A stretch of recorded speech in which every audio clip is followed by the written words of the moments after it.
Akron, Ohio. Like the South course behind it, the symbol of Firestone Country Club was designed for giants. It is a water tower shaped like a huge golf ball, perched on a towering tee, fit for someone who just clambered down from a beanstalk. For most of its 65 years of top-flight tournament play, Firestone South has been a brawny course that has tested great champions who are winnowed from elite fields of competitors. Television. If you knew the big three in the World Series of golf, you knew Firestone South. It was the venue for that made-for-television event, which began in 1963 and helped bring golf into your living room. Firestone is probably the most televised course in golf history, although Augusta National, Pebble Beach and Colonial have been tour stops longer. In its original format, the WSOG was an exclusive 4-man, 36-hole exhibition, in which Arnie always seemed to be hitching his pants. Jack was the Dauphin about to become the new king, and player, he just wasn't cuddly enough to be on a first-name basis, was out there in his all-black outfits.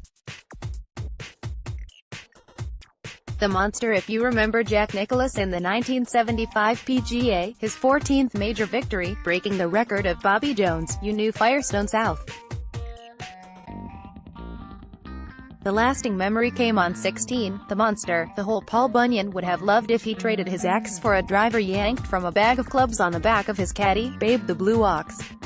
Even with today's clubs and ball, plus the downhill plunge of the fairway, there are few eagles on 16 because of the Guardian Pond. The hole's forbidding 675-yard length makes all but the biggest hitters lay up. The course has kept getting longer ever since Robert Trent Jones redid it in 1960 to make it majors worthy. Nicklaus tee shot in the third round in the 1975 PGA on the supersized 16th hole went this away instead of that away, necessitating a penalty drop, followed by another wayward swat to the bogey side of a tree. Nicklaus lofted a 9-iron over the tree, plopping the ball down 30 feet from the hole, then drained the putt.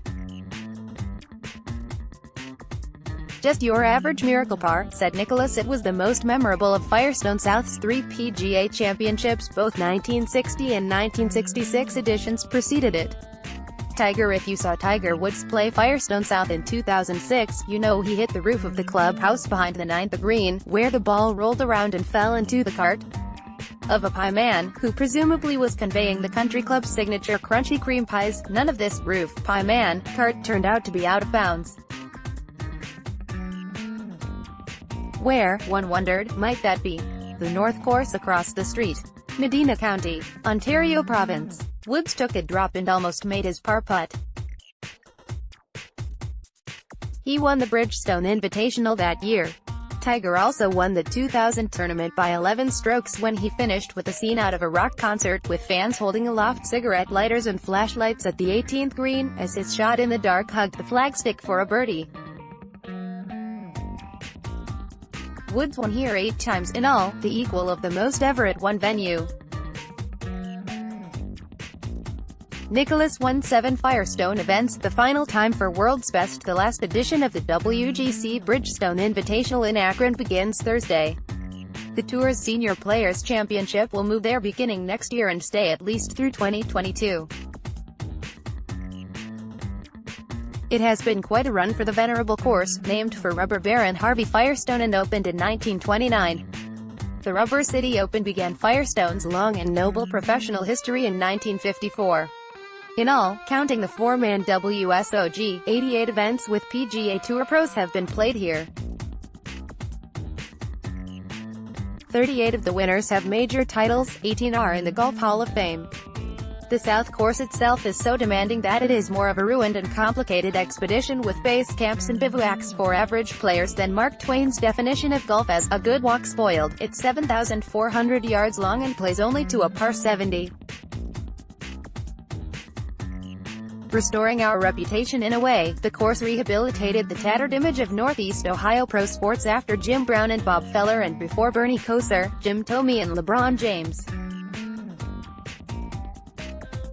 The Indians were almost never on national television in the 70s and 80s. The Cavaliers were owned by the original man without a plan, Ted Stepien. The Browns were seldom on Monday Night Football, despite inaugurating the series. The PGA Tour players love Firestone South because they say it is straightforward but demanding. Critics say it is unimaginatively repetitive, with little but long, tree-lined fairways, and back-to-front slopes on the greens. True, it doesn't have stealth bunkers like the hazard in disguise that led to Dustin Johnson's penalty in a farcical PGA championship at Whistling Straits, nor are the conditions absurdly barbaric as in the torture chambers of the U.S. Open. No bunkers have punitive topography in them like Oakmont's church pews, which are roughly 3-foot-high turf islands jutting up from the sand. Firestone South is a tough, fair course, the best-known inland course in the country after Augusta National, one trodden by the greatest players in the world. It is a revered landscape, forsaken after this year by the PGA Tour despite loyalty by AKRON fans, tradition in a sport long on it, and critical importance for charities and the local economy. Firestone deserves a farewell equal in scope to the giants who have played it. Editor's note: Bill Livingston is a retired Plain Dealer sports columnist who writes occasional columns for the Plain Dealer and Cleveland.com. Follow his dispatches from Firestone later this week.